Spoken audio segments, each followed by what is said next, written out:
Hey Brian, you didn't let me know when you were ready, so we might have cut off a little bit. Well, I didn't hear you if you did. We're live now though, so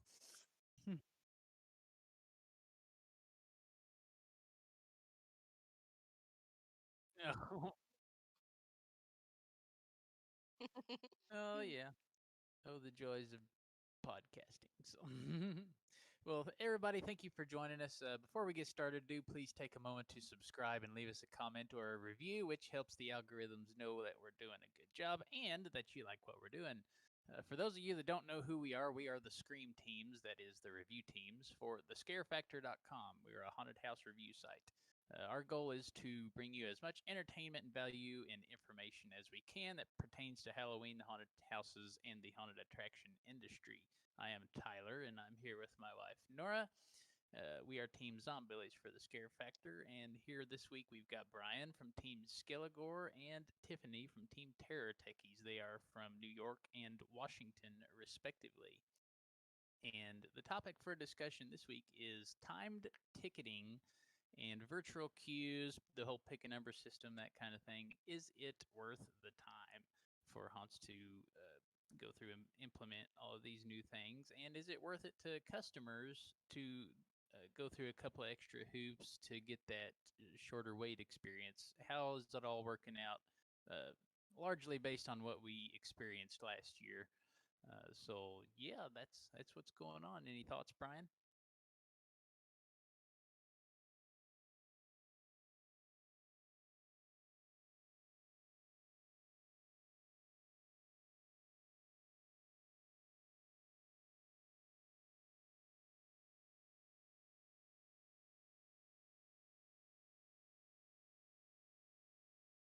Yeah, yeah, oh, I bet they did pick up on that.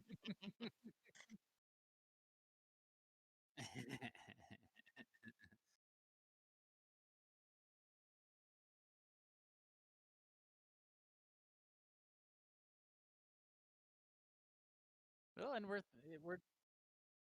well, and it's not totally off the table that we might just move to Sundays. So if you're listening to this or you're watching it at a later date, comment below and let us know if you kind of prefer Sundays for these live streams. If that's easier for you to tune in, then we will definitely consider moving it to Sunday. So yeah, that's a thing. So with time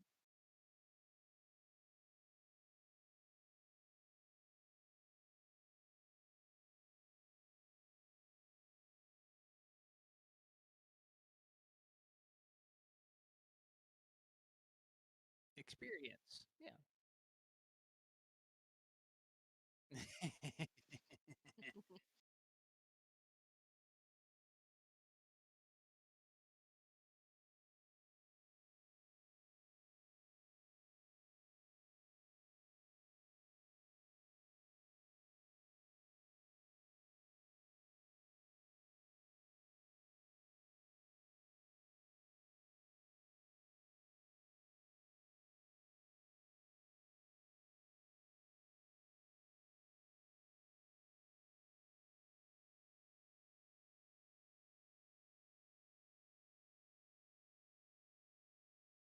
What he's trying to say is that we're up in our game.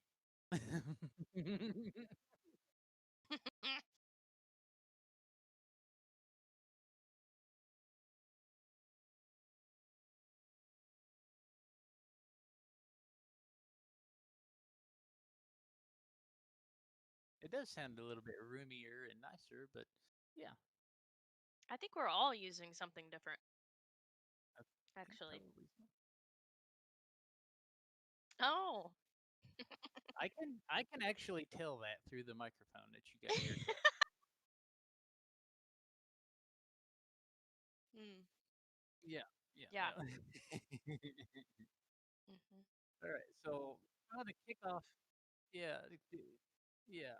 So let's define what some of these things are first, and I think there is a distinct difference between time ticketing and virtual queues, and even the like the pick a number system. I think those are probably the big three uh, topics, or not really topics, but categories that you might be able to subdivide these into. And The time ticketing, I think, mostly refers to when there is actually a separate time slot that you're scheduled to arrive at the haunt, and then a virtual queue is a means of shortening your wait time once you're actually there. And of course, pick a number as you show up. You get a number, and then you go in when your group number is called, which can be closely intertwined with the virtual queue. But I think the pick a number system is more primitive and traditional, physical stuff. Whereas a virtual queue would be like a text message on your phone or something like that, a little more electronic slash virtual.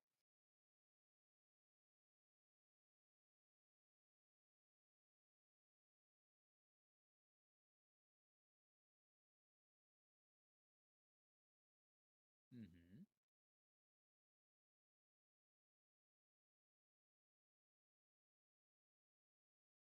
We have.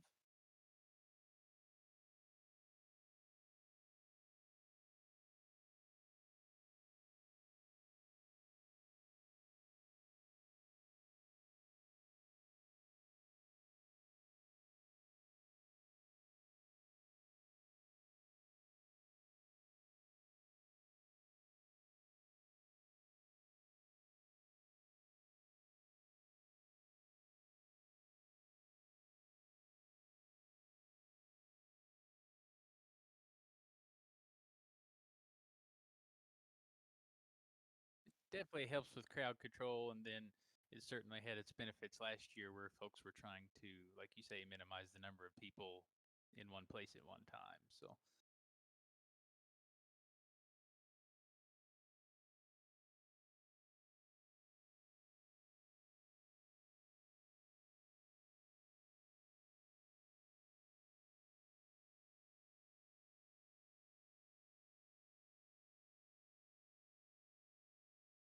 right.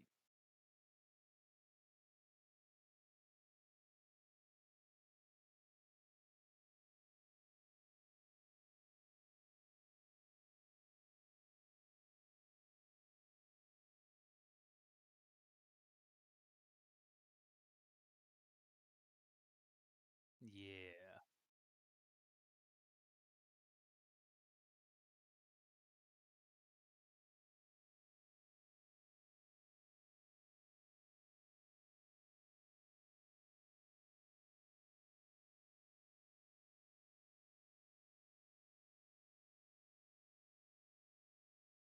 Right. Yeah, Exactly. you shouldn't be right. And I know it's really hard for a hunt to turn somebody away once they're there, but maybe to fully implement this type of system, there almost needs to be like two different places where that waiting can be done. So, like a general midway area, one of the best places that we found using this, well, and they actually weren't even using it, but they could, I guess. Um, well, I was going to talk about Land of Illusion because they've got a whole big midway area where you can go watch the stage, or you can go to the Voodoo Lounge and get you a couple drinks and some food, something like that. Something to do while you're waiting to enter the attractions. And well, I guess Haunted Hills Hospital was another one that actually did use the virtual queue. You were slated to arrive. Uh, well, refresh my memory, Nora. Did they have actually slated time when you were supposed to arrive, or did you just No, get entered we into a virtual queue when you got there? yeah, they entered us into a virtual queue, and then they took one of our cell phone numbers, and as we went around and like got some food and stuff like that, they were telling us, like, they messaged us and said you have 40 minutes, and then they said you have 20, and then they said please report to the front, and then that's when we actually went to get in line for our spot, which after that was a bit confusing, but it allowed us the 40 minutes to wander around and spend some money and have some fun and not have to stand in that, you know, static line the whole time. And that's the benefit for the haunts is that they can, they don't have to turn people away as long as they have something like that available. Fear Fair was another one that had the virtual queue, and he had a little midway area set up as well.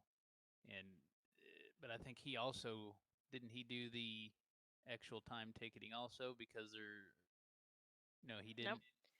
Yeah, he did it the same way that Haunted Hills Hospital did.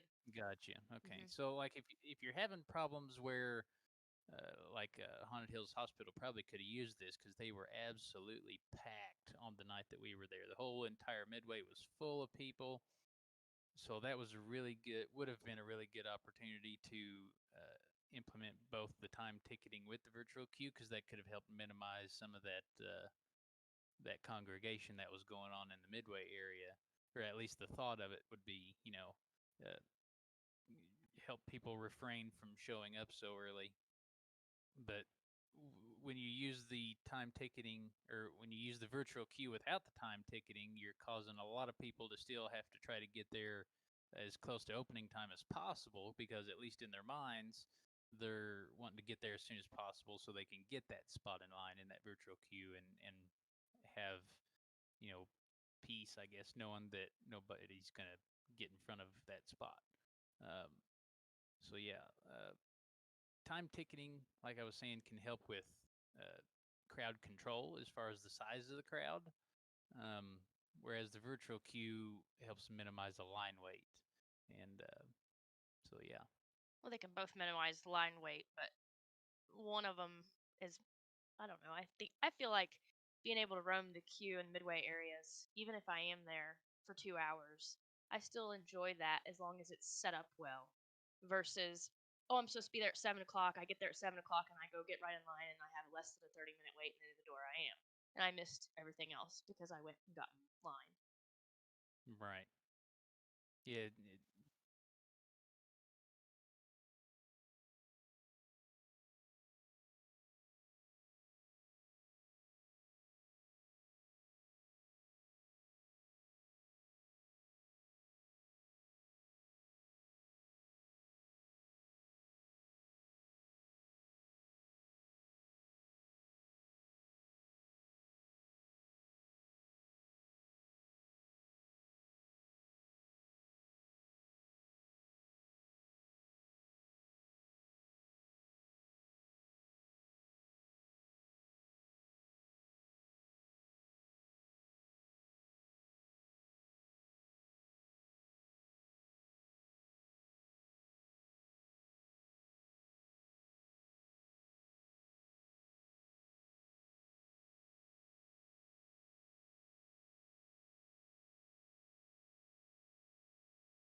Right. Uh huh. Heck yeah.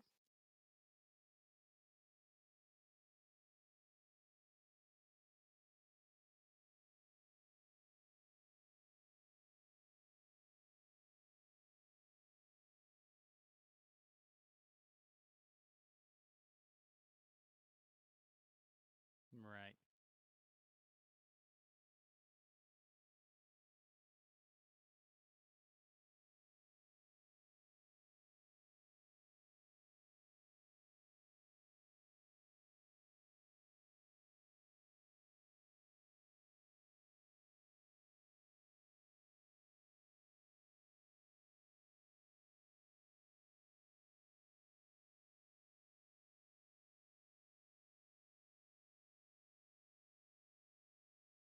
Yeah. Given the rule spiel. Yeah.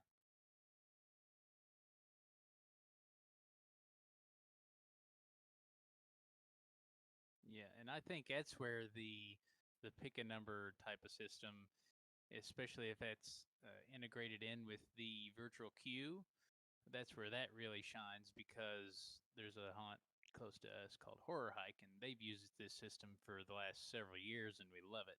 You show up, and it's like you go through a little maze area first, and then, uh, or they might even give you a number before that, but yeah, it's after you get out of the maze, they give you the number, and you're welcome to sit by the campfire. You can go visit the concession stand, and you look at this number, and you look up on the screen, and you realize you're 8 numbers, behind. There's 8 numbers in front of you, so you can pretty well guess that you've got at least maybe 20, 30 minutes between you and when you're going to get to go through because you're watching the bus take you down to the start of the haunt, or you're watching the bus take other people down, and you're kind of getting a repetition. Okay, there's 2, 3 minutes in between each of these groups. Okay, maybe I've got 15, 20 minutes left. I can definitely go to the concession stand and get a can of Pepsi and a hot dog and have no fear that I'm not going to get to eat it before I got to go.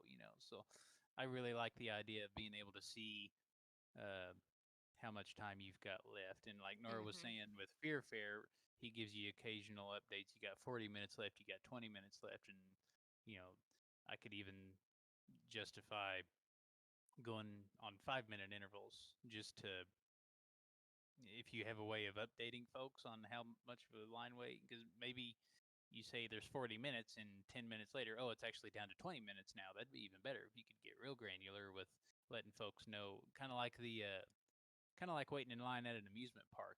They've got a little sign above all the windows. This is how long your wait is. So if you're in the back of the line, and that's about, or if you're getting ready to get in line, that's about how long you can expect to wait.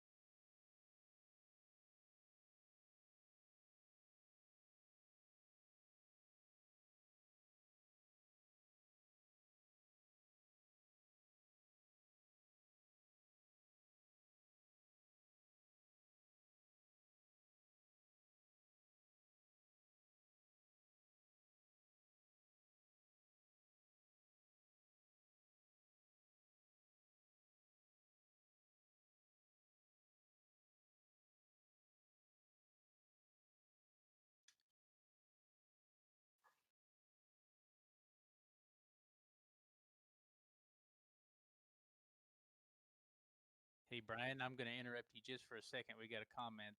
Travis says he's not able to hear anything from you, so you might need to. I mean, you sound pretty good on my end, but he's apparently it's not coming through.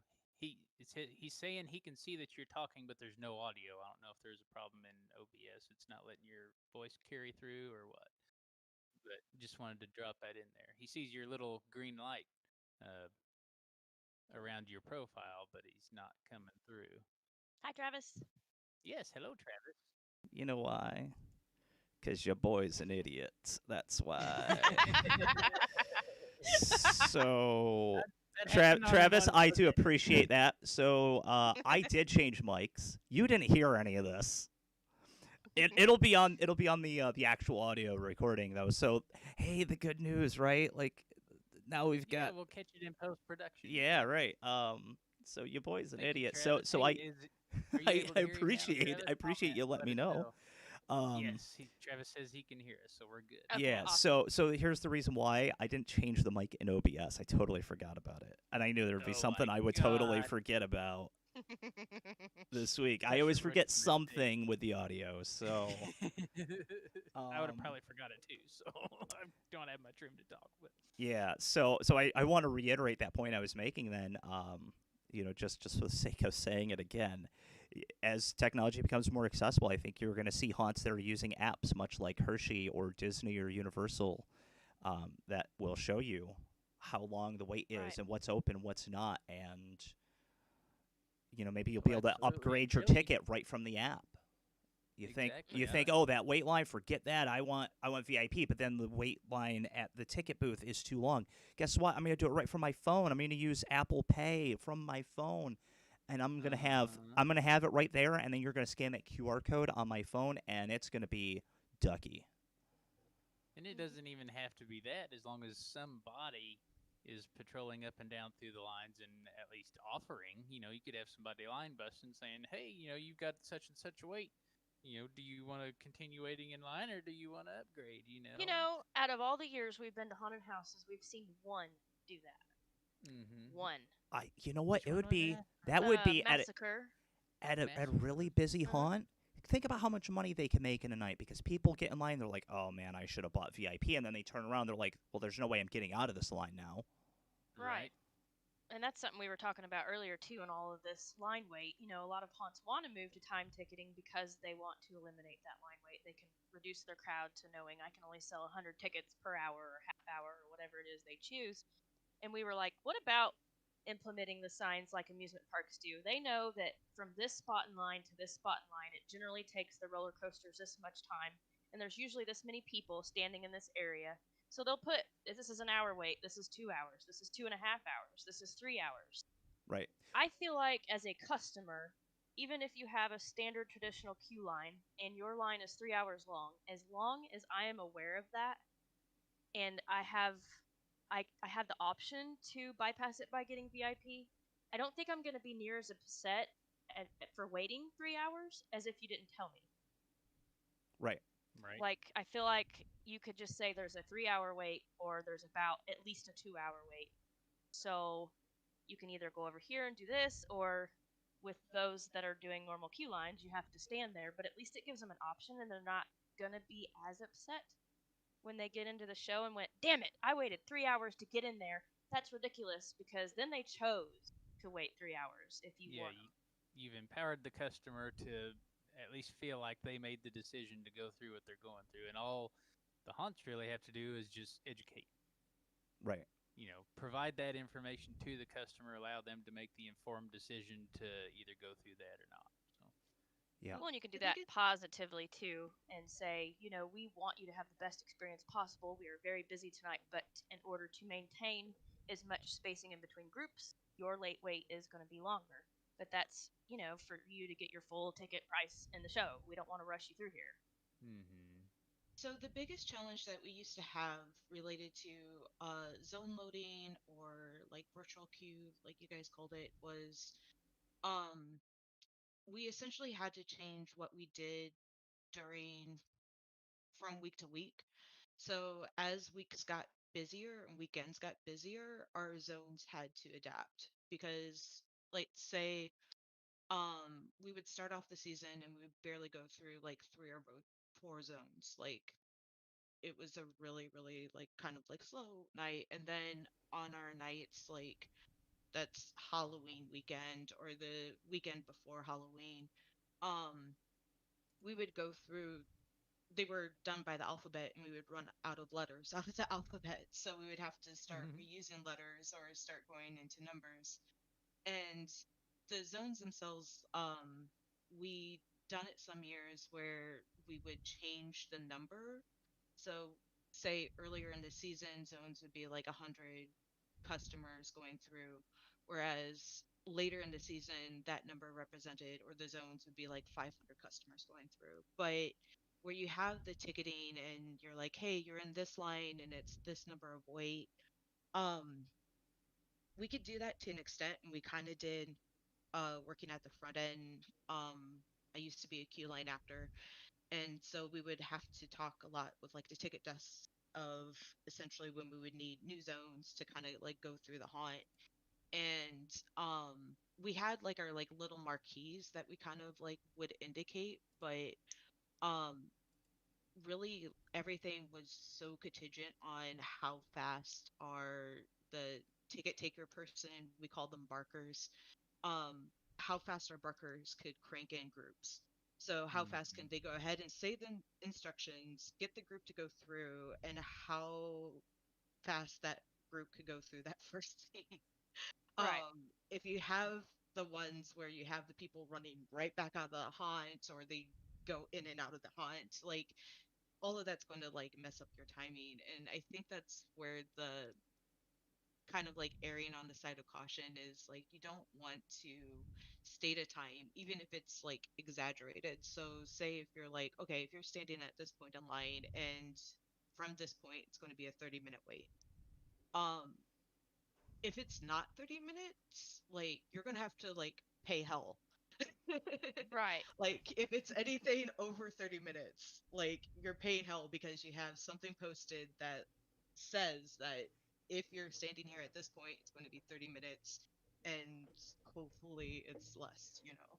when it Right. goes through. But that was kind of our biggest challenge was it was just always so different between um that early part of the season and that late part of the season to actually come up with some type of actual being able to explain how long that people are going to be in line, in particularly of like the biggest thing for us was like communication between the ticket desk and security and the actors and the barker, and like everybody had to be on the same page, as into being able to give like a proper estimate. But very few people had like access to all of those groups to see like, oh, this is how many people we actually have waiting at the ticket booth to get in.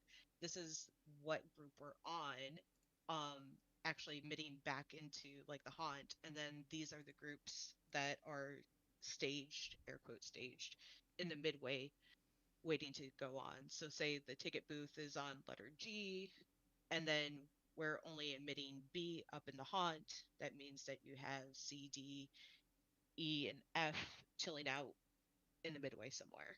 And so Right. then I, you would have to get some type of very, very padded answer as into like, well, you got like an hour, you have 2 hours, you have mhm. whatever. It Yeah. gets really hard. Um, the Oh, less I can granular imagine. that you go with it. Mhm. It would definitely have to be a well-oiled machine to be For able an to come up overestimation.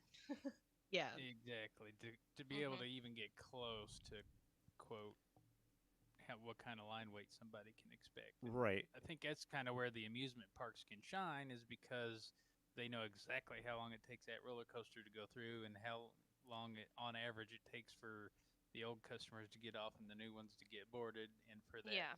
person to hit the go button on the ride. They've got that down to an art. And so But I also think that these things that we're all bringing up here are also why any of the actual time ticketing experiences that we've had that we discussed prior to this podcast, none of us were ever on like we never got to go into the haunt on time. It was always delayed. Like we showed up here at 7 and we went into haunt at 8:30 even though our ticket said we would go in approximately 7, maybe show up a little early. So you want your customers to understand, hey, this isn't an exact number. It's an, it's estimated, but they're never going to understand it any way you give it to them probably because they probably call you every day asking if you sell tickets That or what time you're open. And you know, it's funny because like people just pay so little attention to literally everything, right? Like there's my yeah, God. you're absolutely right. They're still going to be calling you up going like, "Do you sell tickets online?" Like, "Yes." How did you get our phone number, sir? I found it on Mm-hmm. Google. Okay. So you're You see the halfway big there. orange button right above our phone number. Yeah.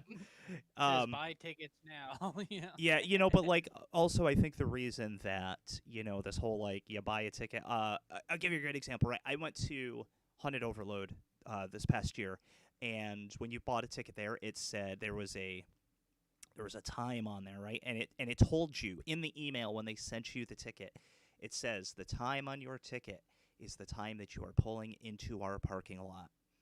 And I said, okay. So I had planned for that, and then I got there and there's this gigantic line. And I thought, well, geez, what was the point? Because I feel like the people who are supposed to be here an hour from now are standing in this line, and the people who were here 2 hours ago are supposed to be standing in this line. And it just, Mm-hmm. I don't know how, like, what was even the point then? right. And I think part of it too is to reduce the amount of traffic that's going in and out of that parking lot, because maybe the township that they're in was like, you can't have a mile of cars backed up because it's right off a 2-lane road. It's teeny tiny. It's a small little road that you're coming off of. So so I can kind of understand that too. But that's a very popular haunt. But it's, I mean, these people, they'll get that and they won't pay any bit of attention to anything. You know why? Because like, gotta go fast, gotta get there, and gotta get onto the next thing. And like, what are you in such a hurry for? FOMO. That's it right there, Mm-hmm. right? It's people, they got to get to the haunt, and then they got to get through the haunt, and they race through the haunt, and then they don't enjoy it because they went through at a breakneck speed. And then they get out and they get in the car and they race home, and then for what? So you can have a beer at home on the couch watching the 11 o'clock news? Like, And Travis brings up a good point in the chat too. He says, "I think our market just doesn't understand what it is. Like you figure 30 years worth of haunting, however long a haunt or a community of haunts has been operating, and that's just part of what customers are used to. They're just used to showing up early and or as soon as they can and waiting in line, right. and that doesn't, you can do your time ticketing and your virtual queues, that kind of thing, all you want, but there's always going to be some percentage of people, because all of this is so new, there's always going to be some percentage that just still either shows up at the door, and maybe there's a way for haunts to kind of account for that, like have a certain number of like overflow tickets set aside for those people, or but I think, like you're saying, Brian, is it comes down to either enforcement or having some place for those people. Okay, yeah, you're here. I'm not going to tell you to get in your car and pull away and come back in an hour, but here in the meantime, go hang out over here and do this and this and this, Right. and then or go to the ticket booth first, get your ticket, and that's got your actual line time on it, Yeah. aka your virtual queue. Get you signed up for that. Start getting your text alerts, whatever have you, and then go do this, and then yeah, get those people in there and let them go mingle in your midway, and slowly trickle them and filter them into your line, so that all of this is ultimately designed, I think, aside from minimizing your crowd control and all that stuff, it's also meant to minimize your wait in line, because customers, I'll raise my hand to this, I despise it, but I understand it's a thing. I absolutely hate waiting in lines. Uh, anyway, I mean, I don't know how many times I've shown up and gotten in general admission line and been like 5 or 10 minutes goes by and I'm like, all right, where's the VIP? Right. Somebody take Yeah. my money. I want to go into VIP now. I do not like it. Right. So I can, and I've Well, been in, we've been that's in.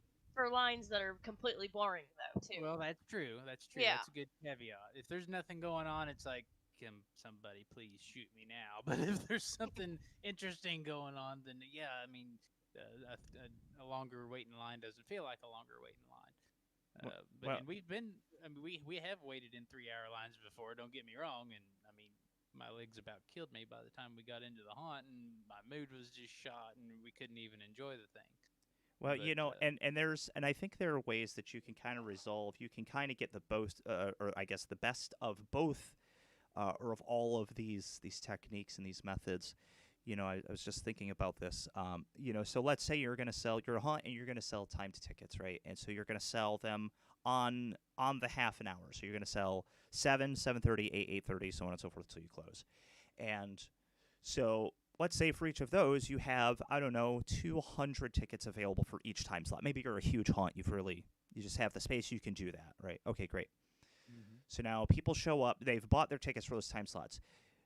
There's no way in hell you're letting 200 people jump in line at one time, right? right, I think or maybe they are, but maybe you are. Maybe you have that Right. throughput that you can do that. But generally speaking, I'm thinking it's probably just not going to work. it's not going to be the case for most. Yeah. On your tickets, you're going to put a number, right?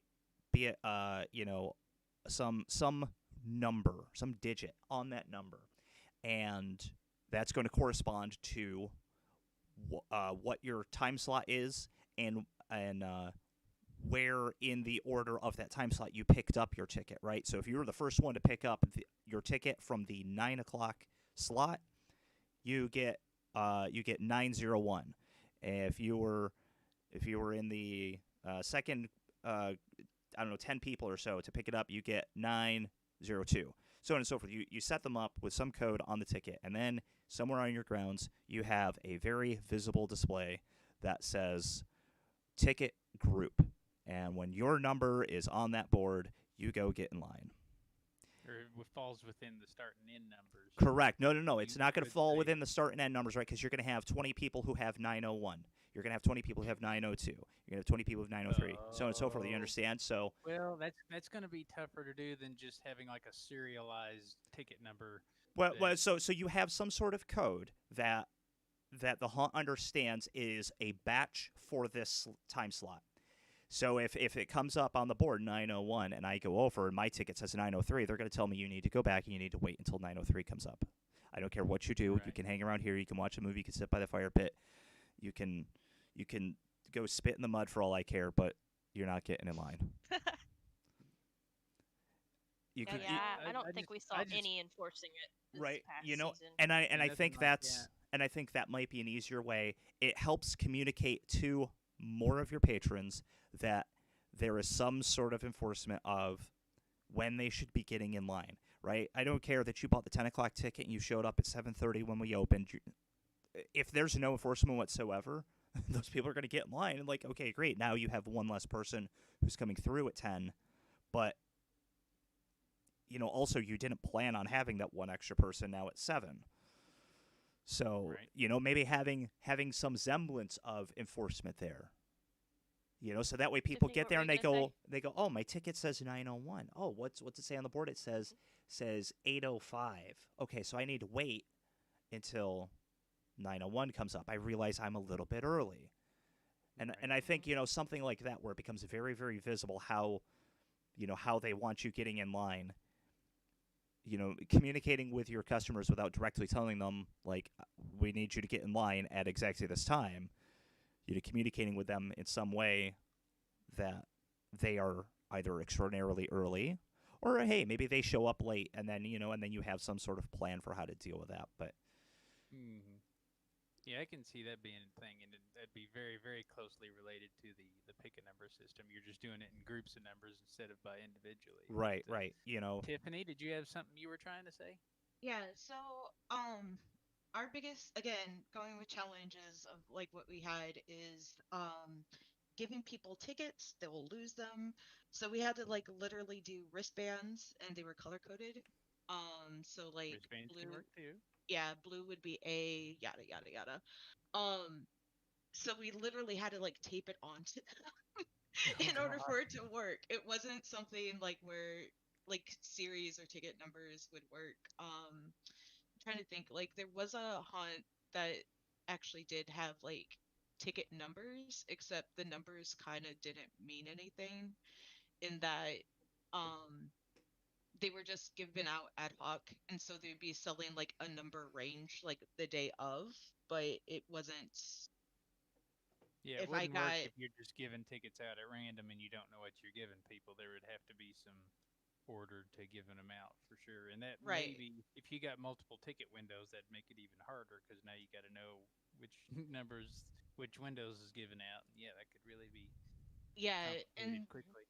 the biggest one for particularly farm haunts or agritainment was Wi-Fi, internet technology, all of that stuff was hard. So if you had like an electronic ticket and you're away from the ticket booth, it was next to impossible to get anybody to get, guarantee that you to see some type of thing on them, unless if it was something that you gave them, like a wristband or whatever.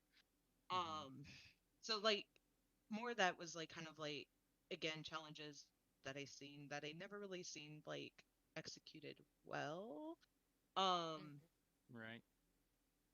the only thing that I could think of and what I was really really pushing last year with the whole push towards having like the drive-through haunts or something where again like you take that human factor out of control, right? So Right. you know from start to beginning how long each one of your scenes are, and that car is going to be moving, or those group of cars are going to be moving scene, scene, scene, scene.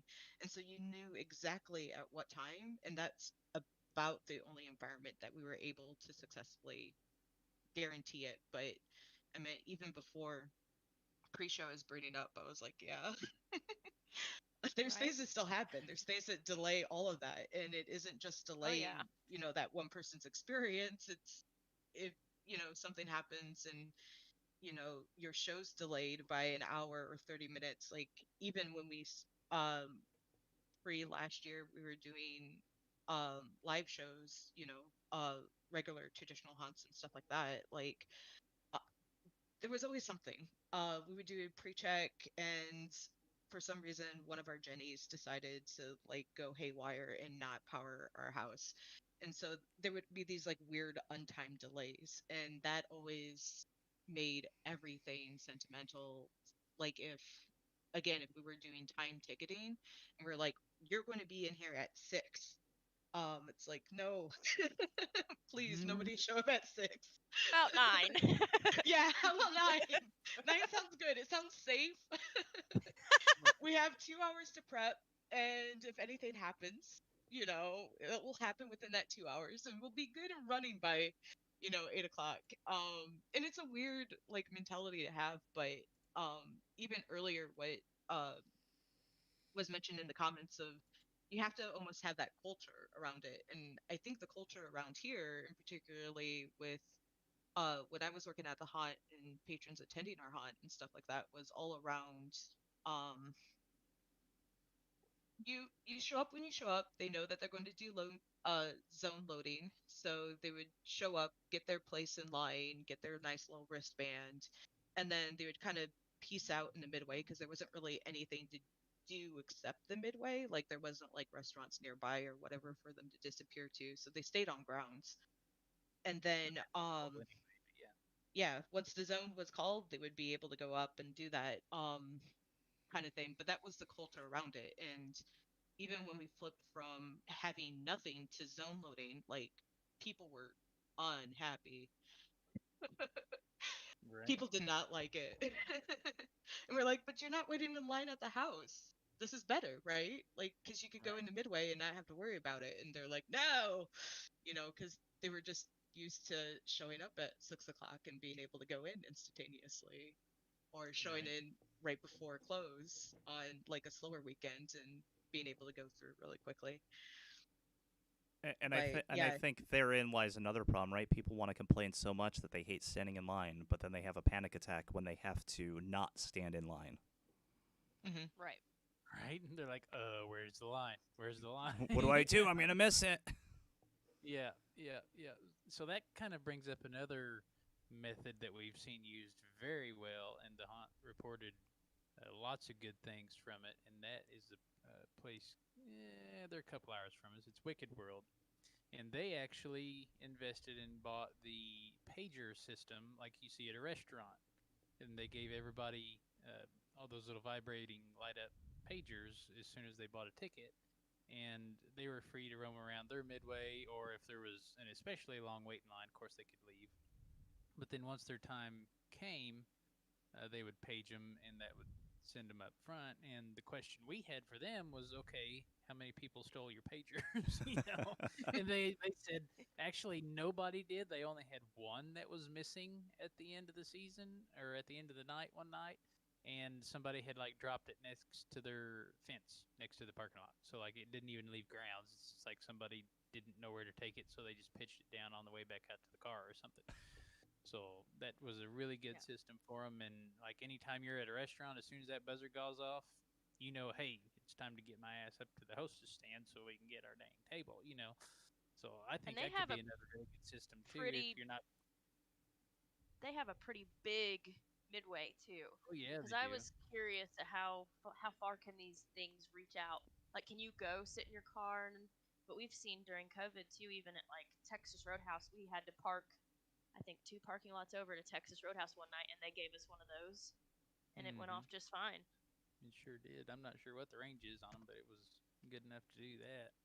Hmm. Um, but yeah, that's another system we thought was pretty nifty. Yeah, I believe they said that it worked so well they were going to implement it in the future, so they were going to buy more and continue using it because they've kind of got food stands and DJ, and I think they do some karaoke, maybe a little bit up there on the DJ They got a bunch of stand, Q and entertainers run around and yeah. slide So, on the pavement, scare folks, and yeah, all that kind of I stuff. just want to interject real quick. You were saying you don't know what the range is. I just looked it up, and from a company called Maxi Aids, and they sell these. I think they might be one of the main suppliers of these. They say it has a range of up to about 100 feet. Huh. Interesting. Mhm. It doesn't seem very far for this. Like I'm thinking like the size of this midway area that I'm thinking, but Right? Yeah. Yeah, but like that's all interesting. that's from the paging system, right? So from the system that you use to recall all of them. So I would imagine if you were in a central location and you're only going about 30 feet away from that central location, well, Right. all of a sudden, now you have this really big range. Hmm. So, yeah, the question for the week was time ticketing and virtual queues. Is it worth the time? I personally, I'm a big proponent. Uh, I really like all the time ticketing in the virtual queues because, as I ranted on earlier, I despise waiting in a line. So I am all for any way of shortening that kind of thing. I do tend to agree with I think most of you guys that most of what we've seen so far has been maybe not ideally implemented. So I think there's probably still a lot of room for improvement as far as this goes in the industry, and for the getting the hunts talking to one another and figuring out which system works and how well and in what situations and Yeah. I all mean, that kind the of haunt thing. industry is full of creative professionals, and it strikes me as odd that we haven't come up with an elegant solution to this yet. Yeah, well, I think like I say, because it's so new, most folks just really started looking at it last year because of the whole COVID thing. Right. But I do have faith that throughout the coming years, and I bet we'll probably even see some stuff at Transworld uh, for some haunts that are wanting to implement that a little bit more full time into future seasons. So I'm anxious to see what happens with it for sure. Yeah, it'd be interesting. I think my stance on it is it worth the time? I think rarely it's worth the time because you do have to follow up on making it work. You can't just sell timed slots and then expect people to follow that because I mean, have you met the general public? It's like herding cats. That is it exactly. Yeah. Yep. There's definitely some more follow through and some more time involvement. So if you're already strapped and don't really have the staffing to absorb that type of addition into your company or into your haunt, then it may not be such a good idea. But like I say, I hope there's. I mean, it could even get as primitive as the pick a number system, which is pretty dang Yep. simple. So And I then mean, and then you got if you can't implement something to help yeah, right. reduce the wait line or make it feel like you're waiting less than time, then I don't know what to tell you. Yeah, But right. Take a number and then you got one guy with a bullhorn saying, "I need numbers 1 through 20 to get in line Hmm. for the house." And And we didn't think that would work very well until last year, and then we watched it, and that particular haunt had been running that system. I think they said for like 15 years, oh and it yeah, looked flawless from being a customer and standing around for about an hour. Like every time they'd call a number, they'd ring a big, giant dinner bell, and you'd see a group get up and walk to the front, or they'd come from the movie area and go get in line, and it's like, wow. But those hmm customers, I guess, are used to that because that haunt's been doing it for so long. However, no other haunts around them, so it's kind of interesting. hmm that haunt in particular even had like a whole movie viewing area set up. Hmm. yep. So like if you did have a multiple hour waiting line, or even if you just wanted to go catch a little bit of this thing, you could go back in this area and watch a movie while you were waiting on your number to Hmm. get called. So Yeah. I think my take on it is if it's implemented correctly, which we have not seen really, um, if it can save you staffing and line issues and overflow issues, implement it. Cool. Um, I absolutely. prefer the virtual queue and the number system myself, just because I like to wander around and not feel like I'm going to lose my place in line. But there's a lot of places that can't do that either. So another thing I feel like as a haunt owner, which I'm not, but I would feel like if I have customers coming to my facility, I want to keep them there for a while, right? I would like Yep. for them to stick around, have fun, spend money.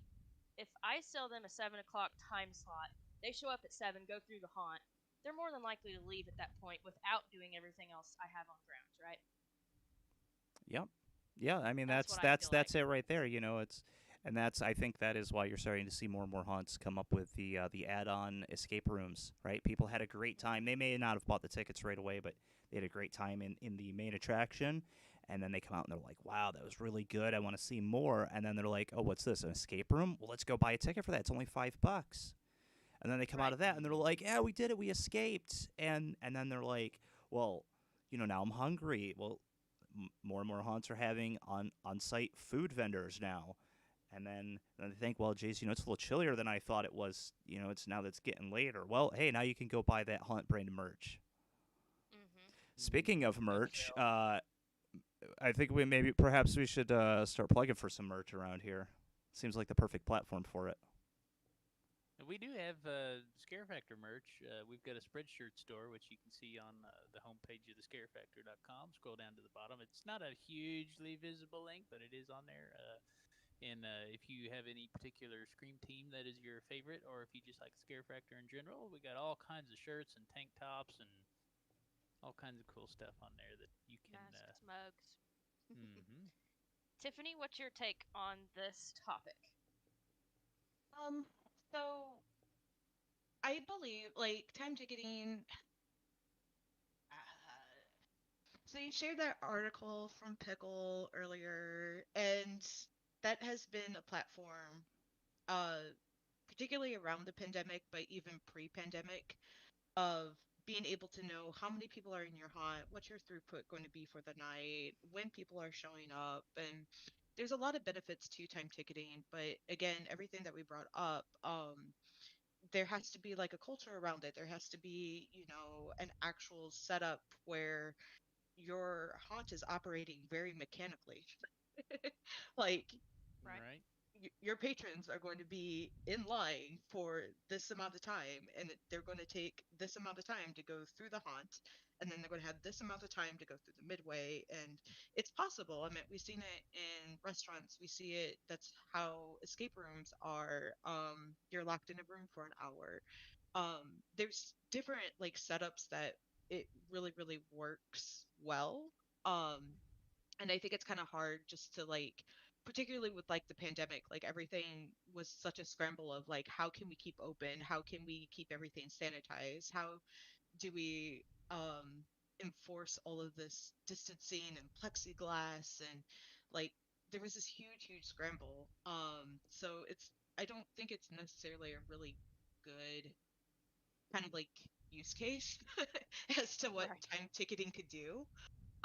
But whereas pulling from examples of theme parks, or even haunts that have been doing like zone loading, or um, others that have executed time ticketing, I think particularly looking and focusing on them, and seeing what worked well with them and what worked particularly in their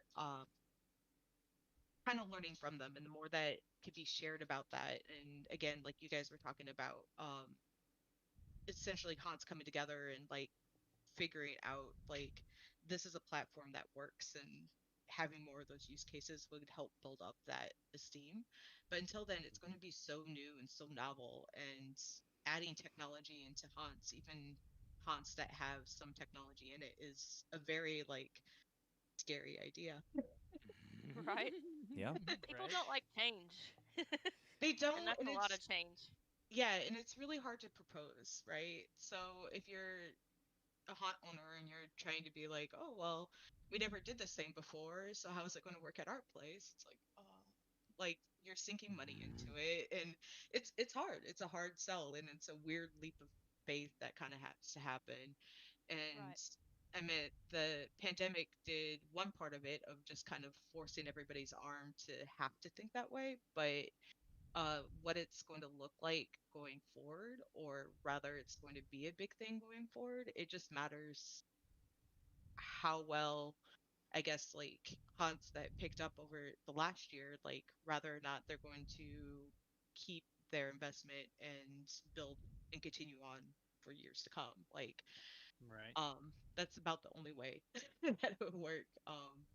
But yeah, I mean, I I'm for it, like as a patron and customer for like a lot of things. It's really nice to think going to escape rooms, because I know I could schedule an escape room and I could schedule my whole night based off of when my escape room time is, right?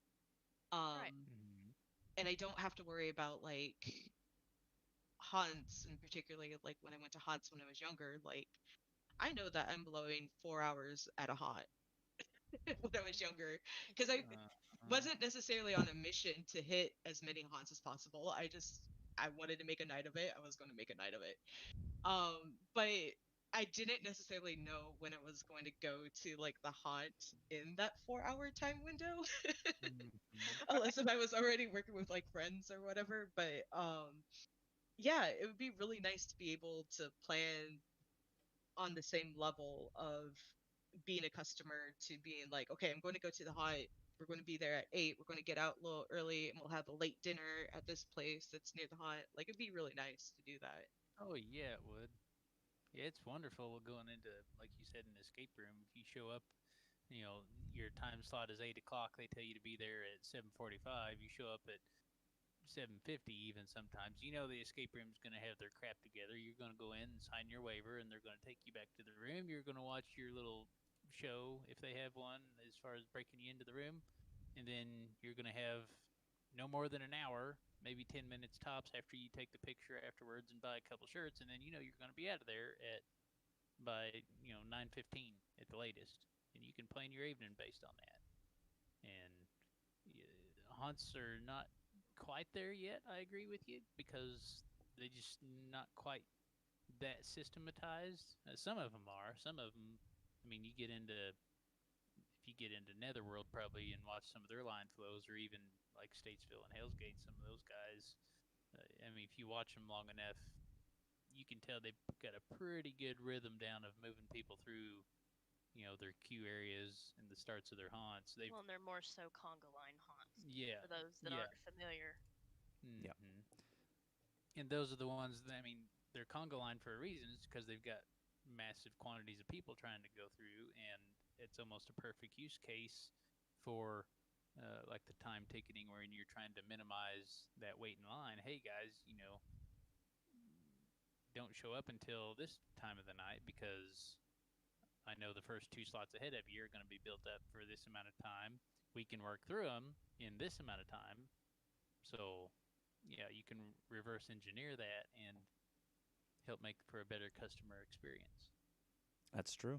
And all it takes is haunt owners just getting on board with a little bit of change and stepping outside of their box. Mm-hmm. But The box. yeah, that's You'll right. probably hear us They're all talk in the about that box. box quite a bit on this Oh show. yeah. Maybe that's what we ought to call the show, the box. Breaking out of the box. Breaking out of the box. But we are coming right up on that 1 hour mark. Were there any final thoughts? It's like that What are we is. talking about next week? Yeah, what are we talking about this week? Time What ticketing. are we Let talking us about? know in Time. the comments if you think time ticketing is worth the time or not. We want to know what you think. But yeah, if you also have any comments, thoughts for next week's topic, we are all ears. We've been thinking about talking about pet peeves, and we'll try not to name drop anything or anyone specifically. Brian's over there groaning because this could take forever, but I was thinking if we do it by category, then maybe it would be better. Pet peeves by category. Break it down like cast costuming another week, or I think I may have to sit a few of these out because it's That's I a think lot it's of pet already peeves. I think it's very well known that I drink during these and Can't say anybody's name. yeah, Stop. that's why I Don't might do have it. to sit a few of them Oh, I out. know. Just saying. Just saying. Look, I already drink when we do the podcast, so I It'll be don't like need to it get starts really with an fired up H. too. He'll say this one place. I won't say what it is, but it starts with an H and it ends with a haunted house. I can see it now. But all right, let's wrap this thing up, guys. Let's see. Wanted to thank everybody very, very much for taking the time to listen to us this week. Let us know if Saturdays or Sundays work out better for you. I guess from now moving forward, until we hear something different, I think I kind of like the Sundays myself, but I guess we'll keep on that discussion later. Let us know what you guys think as our listeners. Thank you very much for joining us. You can find us on our website at thescarefactor.com, as well as on Facebook, Instagram, YouTube, Twitter, the whole 9 yards at The Scare Factor. Don't forget to subscribe, like, comment, leave us a review. Every little thing that you can do to help the algorithms know that we're doing a good job brings much joy to us, and that helps us bring more entertainment and value to you and other people that would like it too. So, all right, that's all for today, guys. Remember, stay scary and happy haunting. And ring that bell. And ring the bell.